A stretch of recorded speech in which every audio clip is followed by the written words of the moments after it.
All right, so we are down to some top four semifinals action now for the PCS Conquerors Cup qualifier, and this one's going to be Pettish versus Dartill. So Pettish, again, 21 years old, from Russia, but notably desperately wants Teemo Puffcap to be a viable deck in competitive Legends of Runeterra play. You know, I gotta tell you, I am right there with you, man.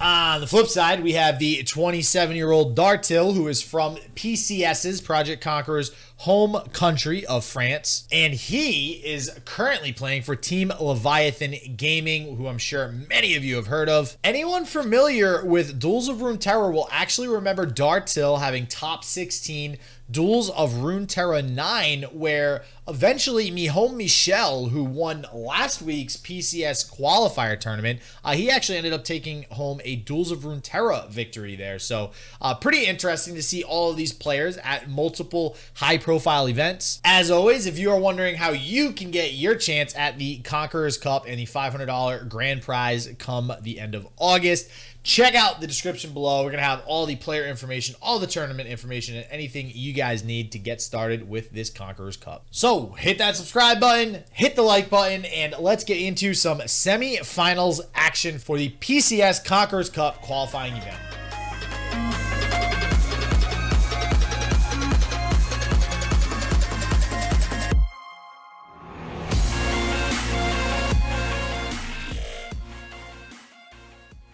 So, I don't know. We'll see who has the better Poro deck. Which Poro will end on top today, if at all.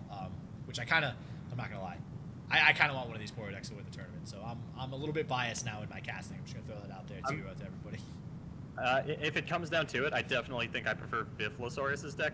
One, there's no Poros in the main. Yep. We don't need to get him out of here. Number two, Mage Seeker Investigator instead of the 2-mana one whose name is escaping me. And I really like Detain. I think that there are a lot of harrowing decks in the meta. I think that Detain gets a lot of value. Yep. You know, we're not still seeing the... it's been so long I even forget the name of the card now. Unyielding Spirit. We're not seeing Unyielding Spirit in the Lux decks anymore, so like Detain isn't as valuable. You know, you can just have your unit get removed by something like that. And I don't think I'd hate to see the card come back. It's still awkward to find places to play it, but I think if you can get it down versus a Shadow Isle deck, you're in a phenomenal position. So we are actually going to get started with the action. It is actually 0-0, so I'm going to go ahead and update that score again. But this card, Unyielding Spirit, that you speak of, I'm sorry, what does that do again? I don't quite remember. Isn't it a burst speed spell? It says 8 mana takes away the game. Oh, God, we all love us some Unyielding Spirit action. So happy to see that go to fast, honestly, because I still think it's playable. I think in, like, a very niche archetype where it's trying to utilize that to its advantage, but as burst, god damn, that was just way too good. I definitely think it's one of those cards where it's better on ladder. If your opponent knows it's in your deck, then they can play around it, so, you know. But back to the game at hand, we do have Pettish on this Noxus Freljord versus Dartill on this. Okay, I was like, Noxus Freljord, that's weird to me. This looks like a Darius deck. And then I remembered it's just 3 Fury that you're in a Darius deck. Yep. Yeah, it's the same thing with the Fury of the North. Control, Ash, Sejuani, like these are the things that we go play Freljord and Noxus next to each other. We do have this Poro deck, which I'm super excited about. So it looks like, unfortunately, though, already we're seeing that Dartill's hand is kind of just brick. There's not really much he can do. He does have the Remembrance, but no early units he can really play. That is the one downside, I guess, to the Mage Seeker. Because it does only get the buff when it's played from your hand, correct? No. No, so while it's on the field, it still gets it after you play the 6, right? Yes. Okay, gotcha. All the Mage Seekers function that way. Because it's kind of weird because the Mage Seeker Investigator, like, any time that you play the 6-mana spell, she'll just get the Detain to your hand. Yeah. And I actually really like Dartill's position right now. I mean, I think he's going to get a little bit baited by... Oh, no, actually doesn't go for the Braum play, perhaps just playing around the Transfusion, which we could see come out anyway, this time, you know, from the Ballista onto the Legion Grenadier just to trade onto this Radiant Guardian. There's nothing Dartill's going to be able to do about that. There's no single combat available, which would be like the big punish for Dartill. And I feel like this is like the third game maybe we've seen out of a Noxus deck where they just don't have, they don't end up drawing the early aggression that they need in like a Legion Saboteur or a Precious Pet or even a Crimson Disciple. Like I feel like I haven't even seen those cards today. And again, we're going into turn 4 now where Dartill didn't really have much to stave off early aggression.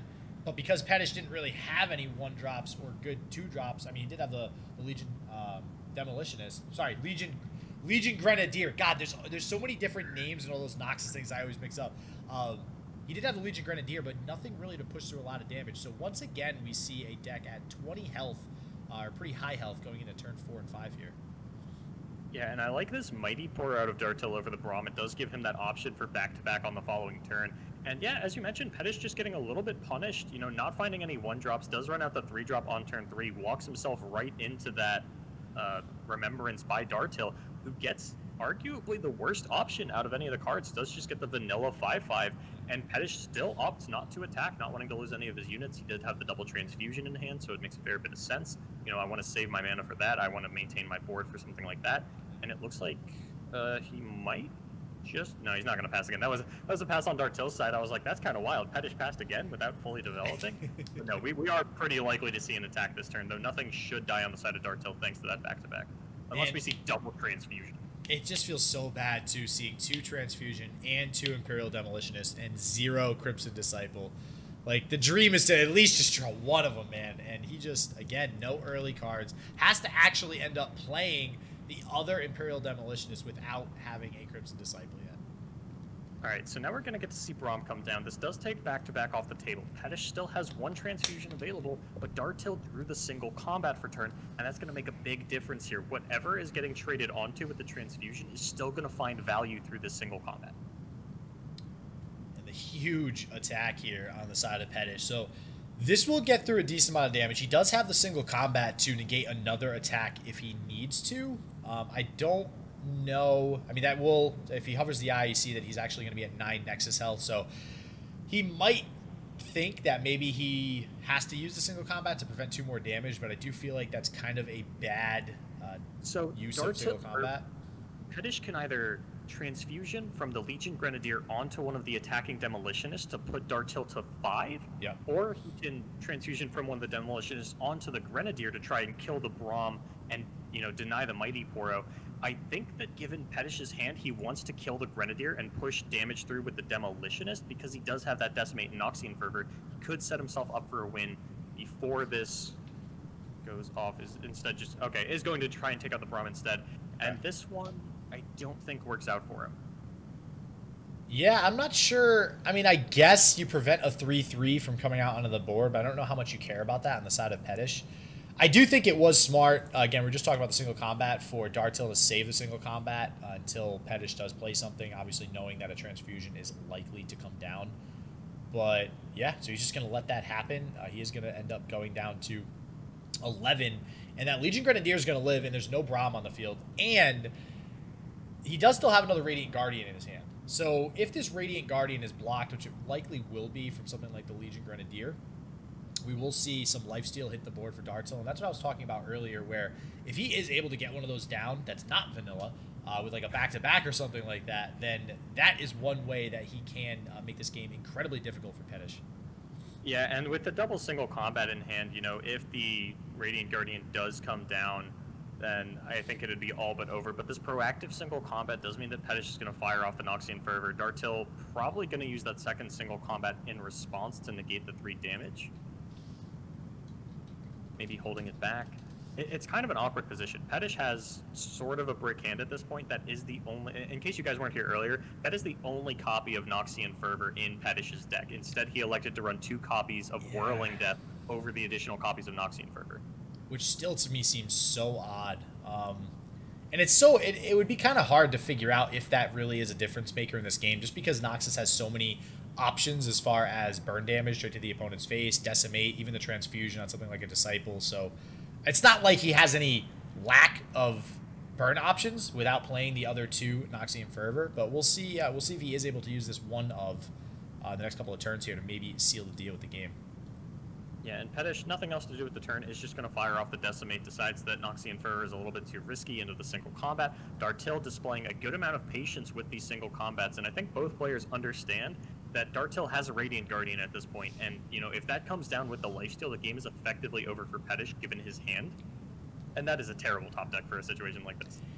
Yeah, it is. There's no way for Dartill to get lifesteal off or to heal at all. We also finally see a 1-drop on the side of Pettish, A little, a little late in the game for a 1-drop, but that is 1 damage guaranteed unless, you know, Dartill proactively single combats, which I mean, maybe he thinks that that's something he needs to do here. He might actually, yeah, he might actually need to save as much damage as possible. All right, he's, okay. I was going to say, why the Demolitionist? But even if he does that, I think he's still able to survive this turn. So I don't know if Pettish is going to be able to put it away here. I don't think so. It kind of depends on, you know, maybe the Noxian Fervor comes down here.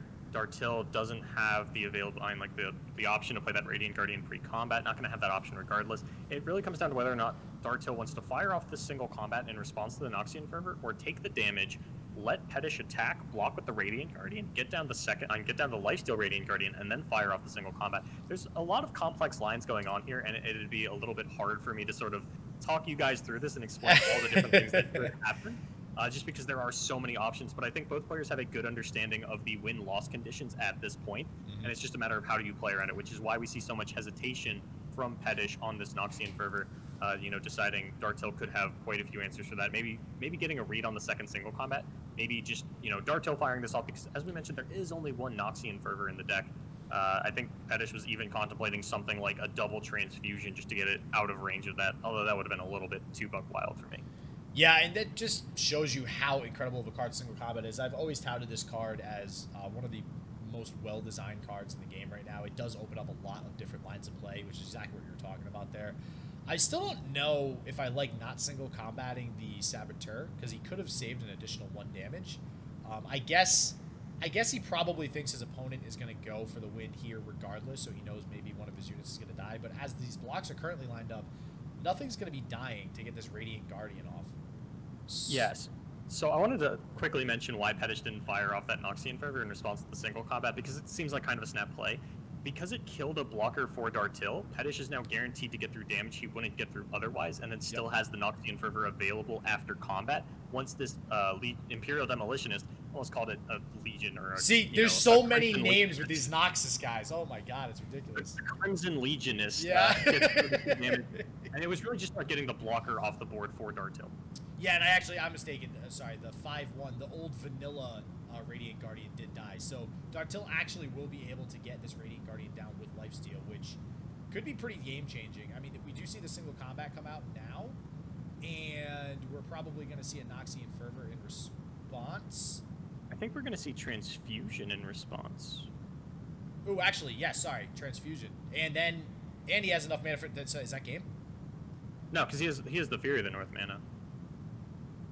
Okay, but then the Radiant Guardian won't be able to come down. Yeah, the Radiant Guardian doesn't get to come down this turn, but all of Pettish's units are going to die. Dartill's still going to be at 4 life, so even still just 1 outside of that Noxian Fervor range.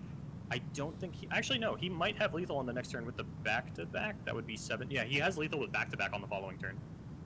And I'm not sure why, but Pettish's hand may or may not have disappeared here, so we'll see if we get that back up in a second.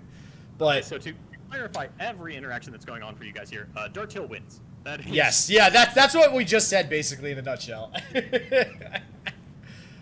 That's the gist of it. The quality casting here, where we get lost in the sauce and then tell you, okay, you know what, this player wins. Forget all the interactions. You guys can watch them play out in real time. Here's the winner of the game. I know what you want to know.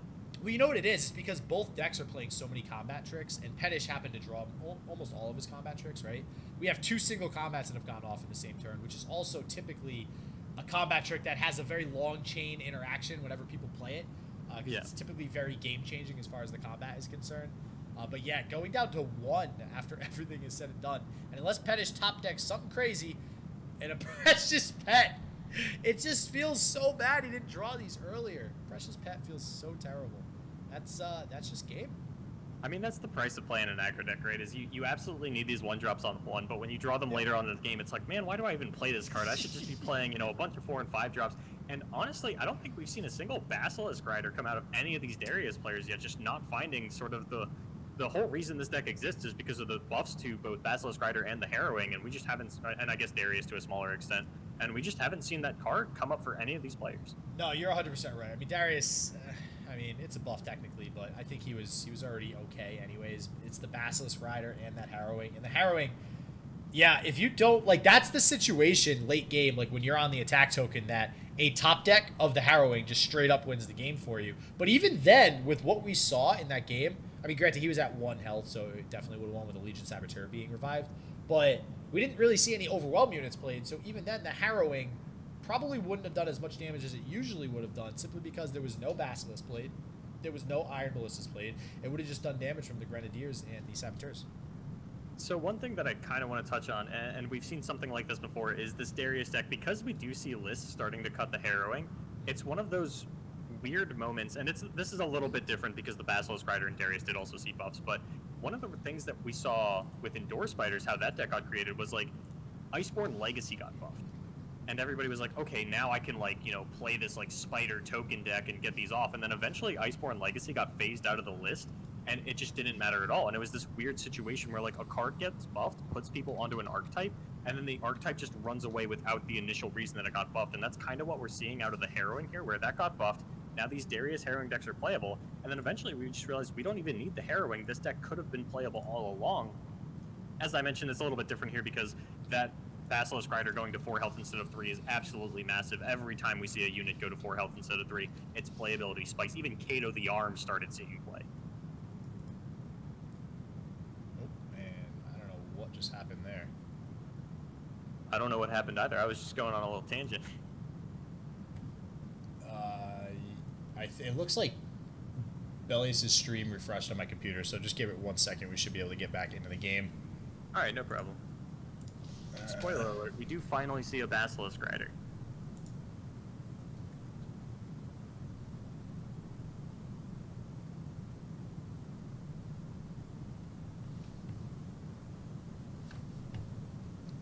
Come on, computer, you can do it. There we go. Hold on. Woo, we good. All right, so we do see Claws of the Dragon lining up into Crimson Disciple, which is one of the reasons that I like the I don't love Claws of the Dragon. I like Chempunk Pickpocket a little bit just because it does, you know, you have a 3-2 that does something that lines up onto the Crimson Disciple. Any 2-mana 3-2 at this point, I'm fine with. Yeah, this is so much better start for Pettish early game speaking. We finally do see a Crimson Disciple out of all these Noxus matchups. Finally see an early Crimson Disciple, and on top of it, a sweet, sweet Draven coming down. And it feels like, at least last time anyways, Draven did work when we saw him in the last matchup versus Viheimer, but it is going to be quickly dealt with a Thermo Beam here. Yeah, we actually saw the Draven even upgrade because, you know, it took 2 axes to trade onto the Vi, which is not something we see very often. Typically, Draven, as weird as it is to say, feels like more of a utility card. Like, you never really play for him as a win condition. You're just kind of picking off blockers with him because he has the quick attack and so much threat available to him. But he does generally function more like a removal spell than an actual aggro tool, if that makes sense. Yeah, I get what you're throwing down. I get what you're throwing down. I do agree. And, what? With the Basilisk Rider missed the Allegiance. I was counting it on my stream last night because I was playing this deck, and I think I ended at 7 out of 10 times I hit Allegiance. And the percentage should be something like 85%. So this game is rigged, all right? This game is rigged. That's all I have to say. And because Pettish is only running the 1 Frostbite card, that's a lot of information for Dartill. In the Shadow Isle versions, you kind of have to guess, okay, was that Harrowing? Was that Atrocity? Like, because if you sit there and try to hold open mana and answers for something like the Harrowing, and then it turns out it was Atrocity, you can get punished for that if you're holding open like Ruination mana or something along those lines as your answer. But here, Dartill knows it's Fury of the North, and that means he gets to play a little bit more careful with his removal suite later on. Although Dartill's in a sort of an awkward position, like does have the 2 Heimerdingers, but doesn't have any spells to go with it outside of this Will of Ionia. And which is the opposite of what we saw in the last Noxus matchup, where there was all the spells in the world and no Heimer in hand. So I do think having the Heimer already is a little bit better out of both of those situations. It's a pretty good chance that Dartill, especially with 2 Shadow Assassins in hand, will be able to draw into something that will help him out here. But damn, there's a lot of burn in Pettish's hand. That's just a lot of good spells. You can see the 2 Decimate and finally an Overwhelm unit that does not have to rely on Allegiance to get the Overwhelm effect. Yeah, I cannot express how bad Basilisk Rider is when you don't get Allegiance. All of a sudden, you have this 4-mana unit that still has that 3 HP threshold. It's vulnerable to pretty much every kind of removal. We're going to see it trade on the Claws of Dragon here. It doesn't have Overwhelm. It's a nothing card. You still have to block it because it has 5 attack, so that's something. Yeah, I mean, it'll probably just trade with the claws here. But yeah, if it had the buff, now you're looking at 4 extra damage, and that's like that's an incredible difference. Or in this case, it would have been 3 extra damage. And right there, that's just such a huge difference in terms of, you know, being able to really put the aggression and the pressure on early as an aggro and aggressive burn deck. Yeah, and Dartill going to be aiming for this 10 HP threshold. I'm trying to figure out if there's any merit to a transfusion coming out here just to push a little bit more damage. I don't think it makes too much of a difference. I don't think it's necessarily worth it. You probably want to save that for a little bit later on to kind of keep a unit alive, especially because you have the double decimate. Yeah, and I don't know, man, especially with him missing, I think the missing the allegiance was kind of like the beginning of it all, because now we see this Heimer will probably be sticking to the field. Which means he's going to start getting some turrets out, and we see a progress day in hand too. So as long as this Heimer survives next turn, I think we're going to start seeing the turret train rolling, and it's not going to be too good for Pettish. Yeah, if Dartill was able to hang on to that 3 spell mana, pretty much any time that I am in a position as a Heimerdinger deck against an aggro deck to play a progress day and get my T-Hex down, I feel like I have won the game. I feel like there's not a lot I can do. And I had mentioned last turn, you know, Pettish might throw out this transfusion, might not, and I'm pretty sure the reason that he did is because without the transfusion, he was only putting Dartill at 19, which means that the double decimate isn't enough to get him into the Darius range. Yeah, I gotta say, that's one of the hardest things to get off in this game, is to, competitively anyways, get a T-Hex with the progress day. Like, I feel like it almost never happens because you can't afford to just play the progress day, you know, at the right point versus your opponent without dying. So, yeah, if he does get that off this game, that'll be pretty good to see. Okay, so now we're going to see Dartill, yeah, just Will of Ionia onto the Darius. Makes a lot of sense. You know that there's a Fury of the North in your opponent's hand. Things get really scary here. And, you know, Dartill is just perfectly fine tapping out all of his mana. Might even go for the double Will of Ionia just because he knows that Pettish doesn't have these Noxian Fervors available to him to kill the Heimerdinger. He went for the Whirling Deaths instead, and that's not going to work out for you in a matchup like this. Yeah, and it really, you're right, it doesn't even matter if he uses both Wills here. I mean, he still has his Heimer on board. He's going to take no damage thanks to this non-Allegiance Basilisk Rider, and now he's just going to be able to start tossing tons of turrets down to the field.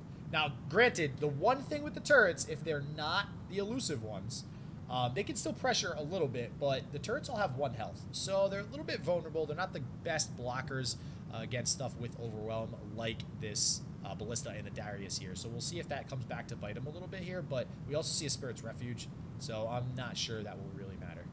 And I think that exact reason is why we see so many players queuing up this Harrowing Darius and then leaving things like the Heimer Vi open, you know, understanding that you can have all the elusives you want. I'm still going to outrace you because I have these Overwhelm units that are going to push through so much damage. And I think Dartill wanted to fire off both Will of Ionias, but wants to see if he can get, you know, another spell out of Pettish, and does get the Brothers Bond. It's not the Fury of the North he was looking for, but he does understand that Pettish needs to push a little bit more damage this turn if he's going to win the game.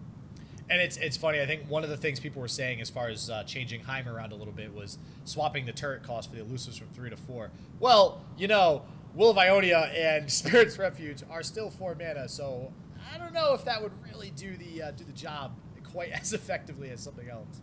It's kind of weird because I've actually spoken in the past about how I don't think you can rearrange Heimer's turrets just because the naming conventions are tied to the keywords, and the art is tied to the names, and every time a turret gets higher in cost, the turret in the picture gets bigger.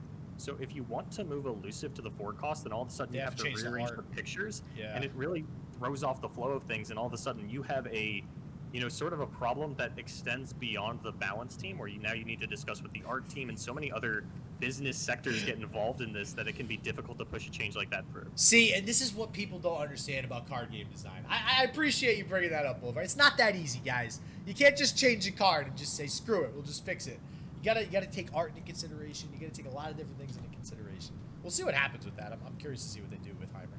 As am I, and I think Dartill, I think there's, you know, it's pretty reasonable to fire off like this Get Excited onto this Basilisk Rider, discarding your Solitary. You're never playing Solitary Monk at this point, but instead gets hyper rewarded, drawing this Flash of Brilliance off the not Solitary Monk, the Shadow Assassin. Shadow Assassin, actually another card that a lot of people are expecting to be on the chopping block in patch 1.6. This card has been around for a long time as this control tool as well as an aggro tool. It's a little bit toxic for the aggro players because, you know, I get to consistently maintain cards, but it's also one of the best defensive tools for the control decks against the card. And as we all know, it was the most played card throughout the entirety of Runeterra's beta. I think it's just the most played card ever, no? Like the beta and every patch ever, it's a staple in every Ionia deck. And we do see the concede. It's over. 2-0. 2-0 again. I think, have we seen all 2-0 victories right now? Yeah, so far it's all been 2-0s. Everybody who is winning in a decisive manner. Yep. And oh, actually, now that you mention it, the last PCS tournament was the same exact way. So I wonder what that really means, right? Is it just that, I don't know, just either, well, because then on the flip side, I was going to say, does that mean that all the winners are really that good? But does that mean that all the people who lost are really that bad? Like, I don't think so. I think all of these competitors are pretty freaking good at Legends of Runeterra. But it just seems like, yeah, it's always 2-0 victories here. Yeah, I think it's some polarizing matchups. We see players... okay, so correct me if I'm wrong here, but every time we've seen someone try to pick on the Heimer Vi, they've lost? Wait, that they've tried to... No, we just saw Heimer Vi win, right? Yeah, no, I'm saying the players... A lot of people are coming in with the strategy of, I'm not going to ban the Heimer Vi, I'm going to beat it, and I don't think we've seen that work out yet. I think every time that the Heimer Vi has gone on ban, that player has won the match. Yeah, no, I think you're 100% right, yeah. All right, and that will do it for the first of the 2 semifinals rounds here from the PCS Conquerors Cup qualifier, and I am excited to go through the next one as well as the finals with you guys, so definitely tune in once those videos come out. But as always, until next time, everybody stay healthy, stay positive. I hope shit just works for you, and peace out.